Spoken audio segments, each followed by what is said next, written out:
In this example, I'll show you how to do the probability calculations for discovering what happens to the sampling distribution of the mean when you increase the sample size. So here we have an example where we have a population of managers' salaries with a mean of 51,800 and a standard deviation of 4,000. And we're imagining that we collect a sample of 30 managers' salaries. So the first thing we could do is we could calculate the standard error. So to do that, we take the standard deviation and divide by the square root of the sample size.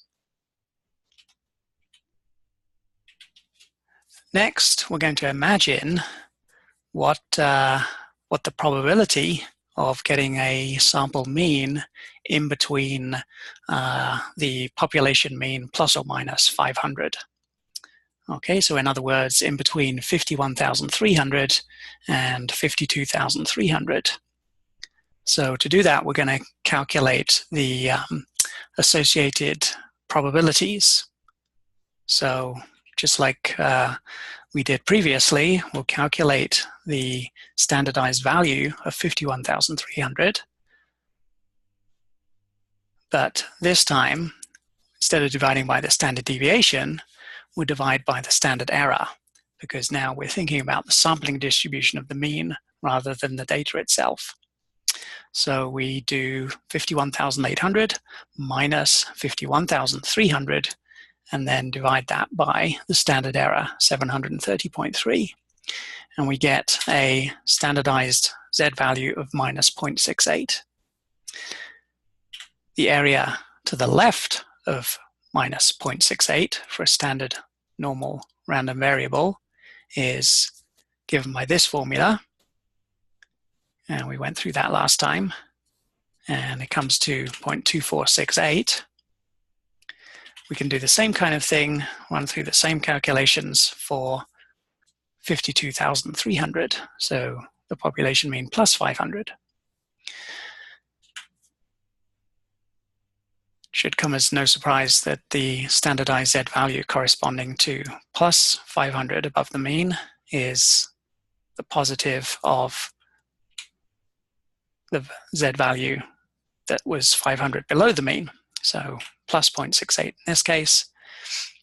And then norm.dist will calculate the area to the left of that. But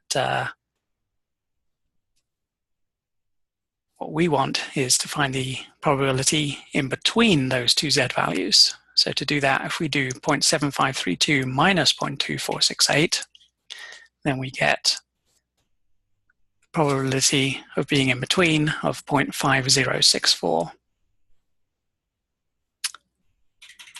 Okay, what happens if we increase the sample size to 100?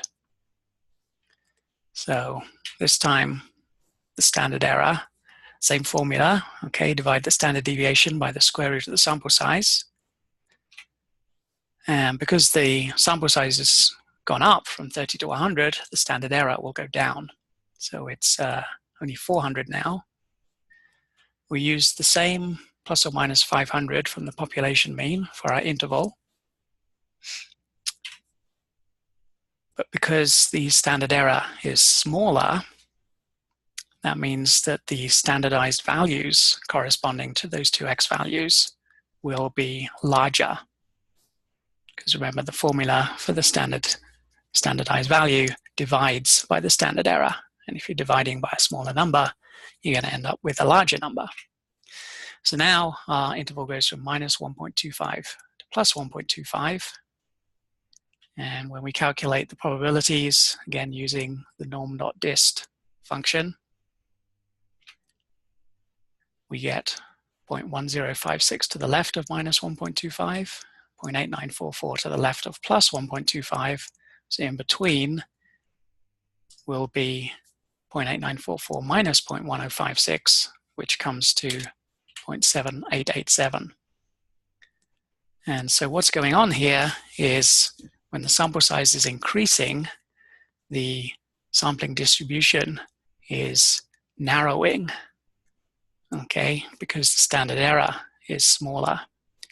So the normal curve is getting more higher at the mean, 51,800, and narrower. It's contracting in. And so we get more probability in between two fixed points. So 0.7887 is a larger probability than 0.5064.